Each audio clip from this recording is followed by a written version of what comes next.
జయశంకర్ భూపాలపల్లి జిల్లా యూత్ పక్కదారి పట్టకుండా డ్రగ్ మహమ్మారి చేరకుండా గ్రామాల్లో సర్పంచులు మానిటరింగ్ చేయాలని భూపాలపల్లి ఎస్పీ శిరిశెట్టి సంకీర్త అన్నారు. రాష్ట్ర ప్రభుత్వం 99 రోజుల ప్రజాపాలనలో భాగంగా బుధవారం రోజు భూపాలపల్లిలోని పుష్ప గ్రౌండ్లో పోలీస్ శాఖ ఆధ్వర్యంలో ఏర్పాటు చేసిన రోడ్డు భద్రత, సైబర్ క్రైమ్ వివరణ, డ్రగ్స్ నియంత్రణ, సీసీటీవీ ప్రాముఖ్యతపై అవగాహన కార్యక్రమం ఏర్పాటు చేశారు. జిల్లాలోని సర్పంచులు, మున్సిపల్ కౌన్సిలర్లను సమావేశాన్ని ఏర్పాటు చేశారు. అనంతరం ఆయన మాట్లాడుతూ గతంలో చదువుకున్న విద్యార్థులు ఆటలపై శ్రద్ధ చూపారు. ఇప్పటి యువత సెల్ ఫోన్లతో సైబర్ నేరాలకు గురవుతూ డ్రగ్స్ కు అలవాటు పడి వాళ్ళ జీవితాలను నాశనం చేసుకుంటున్నారని, అటువంటి వాటికి గురికాకుండా తల్లిదండ్రులతో పాటు గ్రామాలలో సర్పంచులు అవగాహన చేయాలని ఎస్పీ కోరారు. ఈ కార్యక్రమంలో additional SP Naresh Kumar, DSP Sampath Rao, municipal chairman బుర్ర కొమరయ్య గౌడ్, వైస్ చైర్మన్ అంబల శ్రీనివాస్, జిల్లాలోని సర్పంచులు, కౌన్సిలర్లు పాల్గొన్నారు. అంతఃకరణ శుద్ధితో నిర్వహిస్తామని రోడ్డుపై ప్రయాణించినప్పుడు డ్రగ్స్ అనే వాటికి అలవాటు పడుతున్నారు. వాటికి ఏంటంటే అసలు మన పేరెంట్స్ చెప్తే వినట్లేదు, వాళ్ళు చెప్తే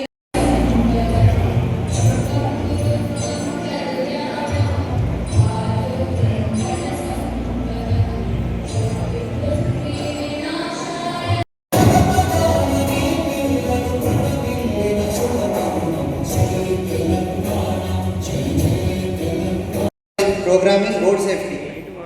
సో రోడ్ సేఫ్టీ మీద మనం ఏం చేస్తున్నాము, ఇంకా ఏమేం చేయొచ్చు. సెకండ్, చాలామంది సర్పంచెస్ కూడా మాట్లాడారు, చైర్మన్ గారు, వైస్ చైర్మన్ గారు కూడా మాట్లాడారు. డ్రగ్స్, ఈవెన్ మన మీడియా మిత్రులు కూడా మాట్లాడారు, సమయ్య గారు. సెకండ్ ప్రాబ్లం మనం ఫేస్ చేస్తుంది మన విలేజెస్లలో డ్రగ్స్. యువత డ్రగ్స్కి బానిసలు అవుతున్నారు. స్పోర్ట్స్లో ఇంతకుముందు చాలామంది స్పోర్ట్స్ ఆడేవాళ్ళు, అది నిజమే. నేను చిన్నప్పుడు కూడా ఊళ్ళో చూసాను, చాలా స్పోర్ట్స్ ఆడేవాళ్ళం. కానీ ఇప్పుడు అది చాలా వరకు కనుమరుగైపోయింది.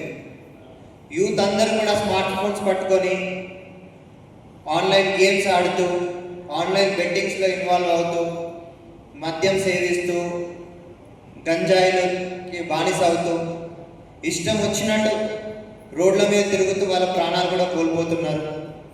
అండ్ తల్లిదండ్రులకు అండ్ వాళ్ళ కుటుంబాలకి విషాదం మిగిలిస్తున్నారు. సో మన యూత్లో మార్పు రావాలి అంటే మన యూత్ని మనం మానిటర్ చేసుకోగలగాలి. వాళ్ళని ఎలా మానిటర్ చేయవచ్చు?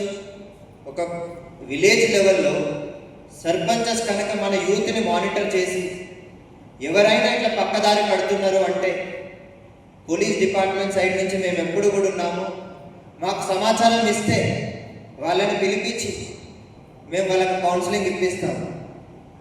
నా దగ్గరికి చాలామంది వచ్చారు, మా ఆఫీస్కి వచ్చారు, కలిశారు. సరే ఇట్లా ప్రాబ్లం ఉంది, మా విలేజ్లో యూత్ కూడా ఇట్లా గంజాయికి అలవాటు పడ్డారు, చాలా తాగుతున్నారు, విచ్చలవిడిగా అవైలబిలిటీ ఉంది, తాగుతున్నారని చెప్పి చాలామంది చెప్పారు. బట్ వాళ్ళని అడిగినప్పుడు ఎవరు తాగుతున్నారు, ఆ ఇన్ఫర్మేషన్ మీరు ఇస్తారా అంటే, సార్ వాళ్ళు మా ఇంటి పక్కనే ఉంటారు, ఇన్ఫర్మేషన్ ఇస్తే వాళ్ళకు మాకు గొడవ అవుతుంది సార్ అని అంటారు. సో అలాంటప్పుడు ఎలా మార్పు వస్తుంది? మాకు ఇన్ఫర్మేషన్ ఇవ్వాల్సింది మీరే. మీరు ఒకవేళ ఇన్ఫర్మేషన్ ఇవ్వకపోతే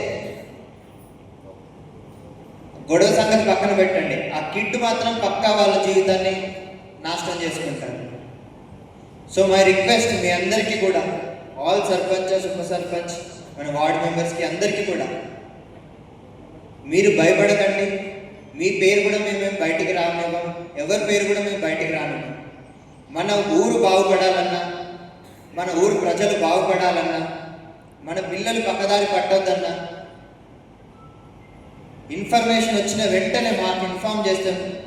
చాలా గోప్యంగా ఉంచి వాళ్ళకి తగిన కౌన్సిలింగ్ ఇచ్చి వాళ్ళని ఒక సక్రమైన మార్గంలో పెట్టడానికి మా వంతు కృషి మేము చేస్తాము. అండ్ థర్డ్ ఇంపార్టెంట్ విషయం వచ్చేసరికి సైబర్ నేరాలు. సో సైబర్ నేరాలు చాలా పెరిగాయి. ఎందుకంటే ఒకప్పుడు ఇంటర్నెట్ ఫెసిలిటీ లేదు, మొబైల్ ఫోన్ యాక్సెసిబిలిటీ లేదు. ఇప్పుడు ప్రతి ఒక్కరి చేతిలో మొబైల్ ఫోన్స్ ఉన్నాయి. అండ్ ప్రతి మొబైల్ ఫోన్లో ఇంటర్నెట్ ఫెసిలిటీ కూడా ఉంది. ఇలా క్లిక్ చేయగానే they can see whole world. But ఇంత అవైలబిలిటీ యాక్సెసిబిలిటీ ఉన్నా కూడా ఎక్కడ ఇష్యూ వస్తుంది అంటే, ఒకటి ignorance, second is easy money. వాళ్ళకు సైబర్ సేఫ్టీ గురించి నాలెడ్జ్ లేకపోవడం, సేఫ్ యూజ్ ఆఫ్ మొబైల్ గురించి తెలియకపోవడం, ఏదన్నా ఫైల్ వస్తే ఇమీడియట్గా దాన్ని క్లిక్ చేసి డౌన్లోడ్ చేయడం, ఏదైనా లింక్ వస్తే దాని మీద క్లిక్ చేయడం, లేదంటే ఏదైనా ఫోన్ కాల్స్ వస్తే ఎత్తి మీ మనీ 10 రోజులలో డబుల్ అవుతుంది, నెల రోజులలో ఎక్కువ మీకు రిటర్న్స్ వస్తాయి. ఆ ఈజీ మనీకి ఆశపడి ఏం చేస్తారంటే డబ్బులు వాళ్ళకు పంపించడం జరుగుతుంది. అట్లా సైబర్ మోసాలకు కూడా గురవుతా ఉన్నారు. ఇదే కాకుండా ఇన్ఫాక్ట్ కొన్ని సంవత్సరాల కింద చాలామంది సూసైడ్ కూడా చేసుకున్నారు. బ్లూ వేల్ గేమ్ అనే ఒక గేమ్ కూడా ఆన్లైన్లో గేమ్ ఆడేవాళ్ళు. ఆ గేమ్ ఫైనల్గా ఆ యూత్ని దేనికి ప్రేరేపిస్తుందంటే సూసైడ్ చేసుకోవడానికి ప్రేరేపిస్తుంది. చాలామంది మీడియా మిత్రులకు తెలిసి ఉండొచ్చు ఆ గేమ్ గురించి. చాలామంది సూసైడ్ చేసుకున్న సందర్భాలు కూడా ఉన్నాయి. సో అది ఇప్పుడు చాలా పెద్ద సమస్యగా మారింది సైబర్ సేఫ్టీ అనేది. సో దీని గురించి ఇంకా ఎక్కువ అవేర్నెస్ క్రియేట్ చేయడం. మా యాక్సెస్ ఇస్ లిమిటెడ్. మీరు ఎప్పుడు విలేజ్లోనే ఉంటారు, పిల్లల్ని అండ్ విలేజెస్ని ఎప్పుడు కలుస్తూ ఉంటారు. కాబట్టి మా రిక్వెస్ట్, యూత్కి మీరు టీచ్ చేయండి, సైబర్ సేఫ్టీ గురించి వాళ్ళకి చెప్పండి.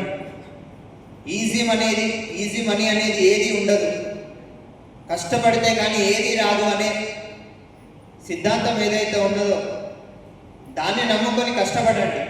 అంతేగాని ఈజీ మనీ కోసం ఈ లోన్ యాప్స్లో ఇన్వెస్ట్ చేయడం, లోన్స్ తీసుకోవడం, ఇన్వెస్ట్మెంట్ ఫ్రాడ్కి గురవ్వడం, లేదు అంటే పక్క స్టేట్ నుంచి గంజాయి కూడా తీసుకొని చమ్ముతూ ఉంటారు ఈజీ మనీ గురించి. అలాంటివన్నీ కూడా చేస్తూ ఉంటారు అన్నెసరీ. సో అలా యూత్ పక్కదారి పట్టకుండా, సో ఈవెన్ సైబర్ సేఫ్టీ కూడా మెయింటైన్ చేయడం కోసం ఈ అవేర్నెస్ ప్రోగ్రామ్